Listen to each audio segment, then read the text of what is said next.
Chapter 8: The Oxygen Holocaust. This chapter is an important one because it shows us a very fundamental trait in the design of all life. A trait that might one day mean the end of our species. See, all life, including the very first organisms, follow the same cycle. Evolve to harness energy from the environment, reproduce until natural resources become scarce, and then adapt or die. However grim that may sound, it holds true for all life, including us.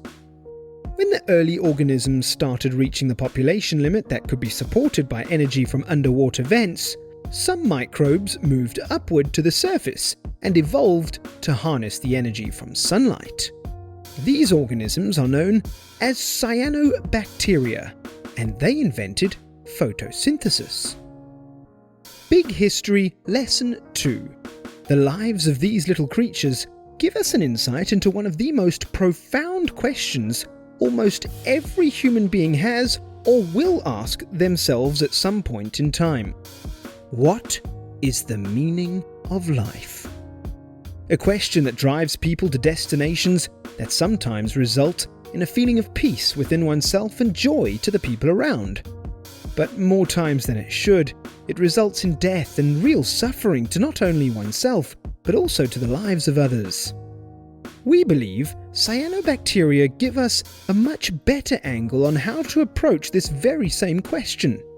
See, billions of years ago, if, hypothetically, these creatures could ask themselves what the meaning of life was, all they could have come up with would have been that life is meaningless. They are born, they live, they die. Nothing in their perspective has really changed. They would have never known that billions of years later, the foundation they set would allow the existence of immense complexity, such as intelligent life. For them, it would have been literally impossible to answer the question. What if it's the same for us? Yes, having a purpose is comforting. So instead of trying to pursue an unachievable goal by trying to find meaning that doesn't necessarily exist in our current world, why don't we do the next best thing? Let's try to create meaning by appreciating that life is not meant to be defined by any set criteria, but it's determined by each individual. And to make things easier, we have guidelines. It is a universal fact that no life prefers suffering. So let's not do that. Now, back to Earth. Eventually, the rapid increase in oxygen in the atmosphere had detrimental effects. Oxygen is a funny little element. In moderate quantities, like we have today, it's ideal to support complex life, but in large quantities, it's highly dangerous. Back then, none of the organisms had the ability to use it to harness energy.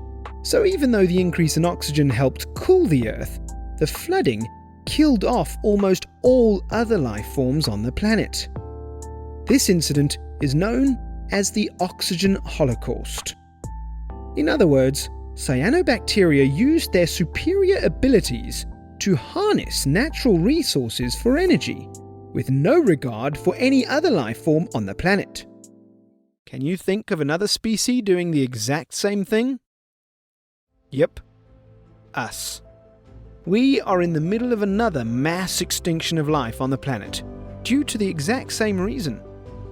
Our superior ability to harness fossil fuels without caring about the life forms affected by the harmful chemicals released in the process is a mirror image of what happened back then. Except with one big difference. The cyanobacteria didn't have the ability to understand and reflect on what it was doing. We can. Do we really want to be known as part of the generations that caused the worst mass extinction? Especially when we knew how and had the ability to stop it?